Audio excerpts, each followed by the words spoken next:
ঢাকা বিশ্ববিদ্যালয়ের ক্যাম্পাসে গত কয়েক রাত ধরে এক অদ্ভুত দৃশ্য দেখা যাচ্ছে।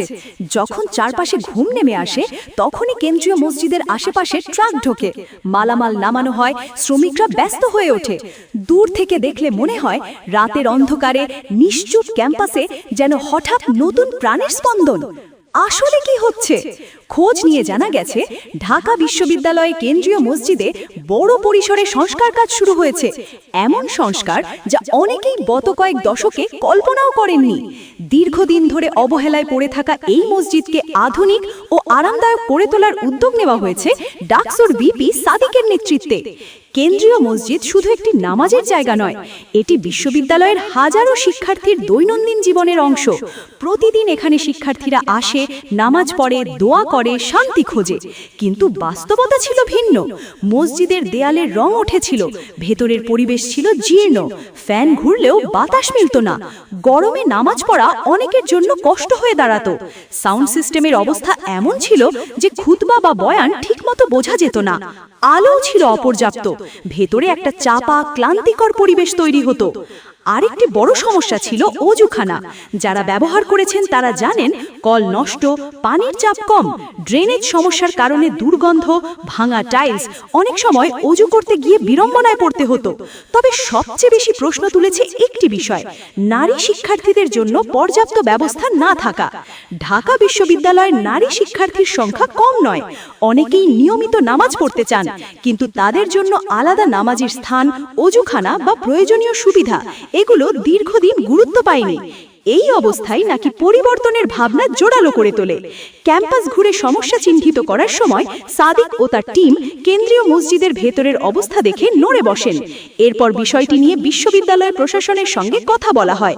জানা গেছে অর্থের বিষয়টি বড় চ্যালেঞ্জ হলেও ডাকসুর তহবিল থেকে আংশিক সহায়তা এবং বিশ্ববিদ্যালয় ও দাতাদের সহযোগিতায় কাজ এগোনোর পরিকল্পনা করা হয়।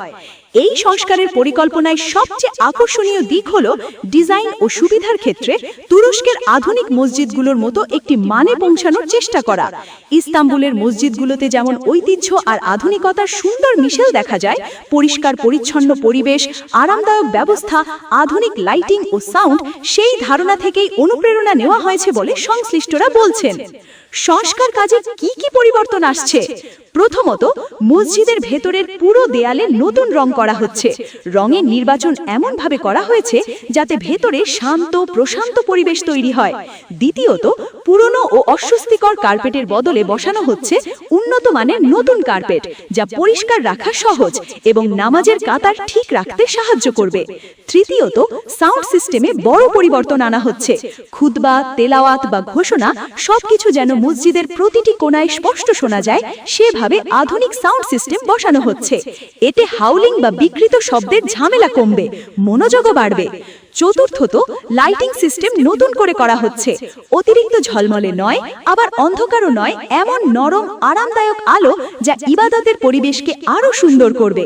বিদ্যুৎ সাশ্রয়ী এলইডি আলো ব্যবহার করা হচ্ছে বলেও জানা গেছে।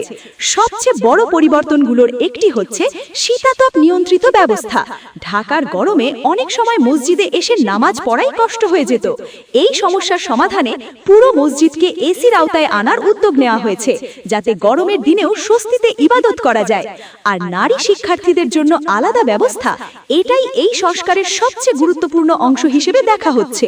তাদের জন্য পৃথক নামাজের স্থান করার কাজ চলছে, পাশাপাশি প্রয়োজনীয় সুবিধাও যুক্ত হচ্ছে বলে জানা গেছে। অজুখানাও থাকছে পুরো নতুন ভাবে। নতুন টাইলস, উন্নত পানি সরবরাহ, পরিষ্কার পরিচ্ছন্ন ড্রেনেজ এবং আরো কার্যকর নকশায় অজুখানাকে ঢেলে সাজানো হচ্ছে, যাতে অজু করতে গিয়ে ভোগান্তি না হয় এবং পরিবেশ থাকে স্বাস্থ্যকর।